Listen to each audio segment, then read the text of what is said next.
Hey guys, my project for computer engineering was a plot clock. As you can see, it does the same functionality of a clock but is much more advanced version of a digital clock as it writes the time using a dry erase marker. It is not as simple as it looks as the construction of this product is completely 3D printed. However, I used material that one can find in the house such as cardboard and wooden sticks in replacement for some specific 3D printed parts due to the time restraints on this project. To begin with, I started this project with learning the background information by navigating in the X, Y, and Z axis and a claw mechanism in which it would allow me to hold the marker. The basic requirements for this project are being able to use all three axes to move the marker in the appropriate direction. This project demonstrates the need for accurate movements in each direction to make sure the correct number is written on the board. The engineering design process document is provided in the description of this video. It contains the required information to do this project, including the program, the flowcharts, the diagrams, the 3D diagrams, and a link for the STL files to construct this project.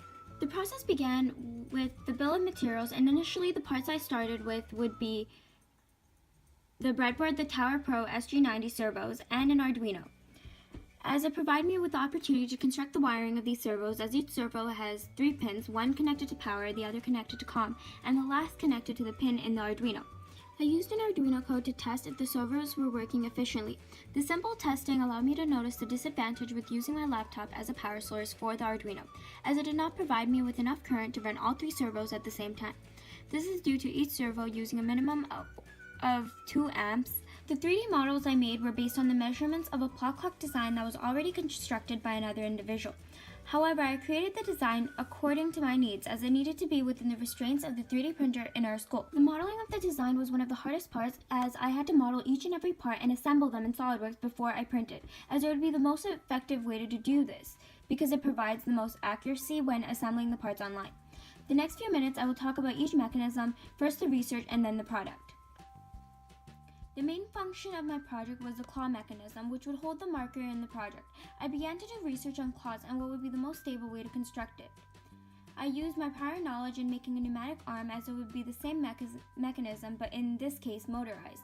Using this as a reference, I designed it similarly, using 2 arms, one short arm, which is directly attached to the servo, as it is driving an arm while the long arm is driven by the short arm.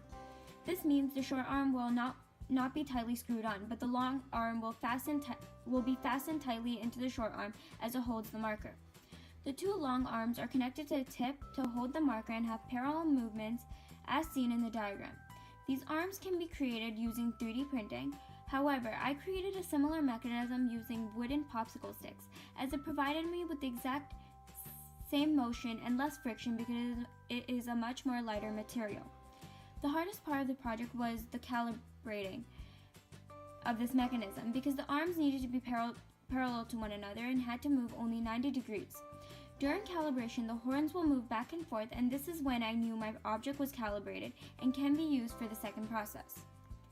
The second main function is the Z-axis movements, as it allows the claw mechanism to reach different locations on the whiteboard.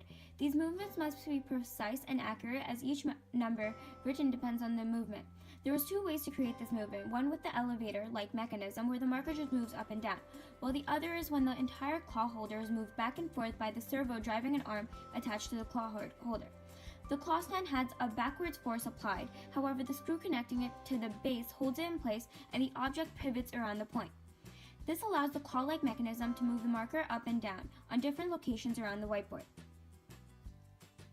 After constructing all these mechanisms and attaching them together, I developed and advanced my program. The program is explained now.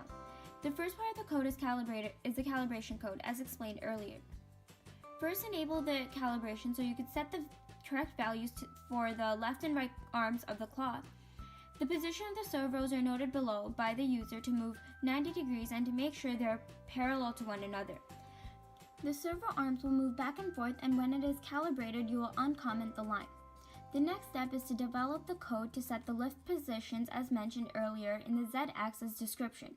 You will chain the next values, which include the distance between the object and the marker, the length of the arms if they changed according to the user, and the origin points for the left and right servo, as they would be used later in the code.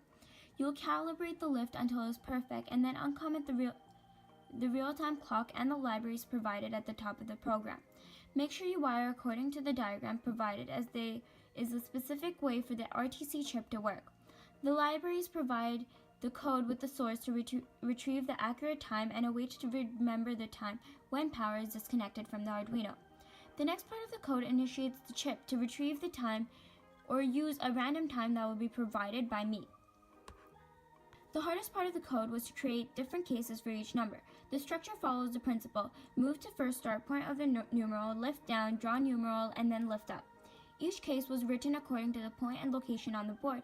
However, the reason for its difficulty level was because it was based on trial and error, and when something small changed on the arms, this code would be easily affected. This is the main purpose of the calibration, as I was able to use a scaled value according to the calibration provided earlier. This was my final product. However, this was not the only purpose for my project. To understand each concept and the purpose of doing certain things will be discovered in the design document provided in the description. Hope you like my video and my project.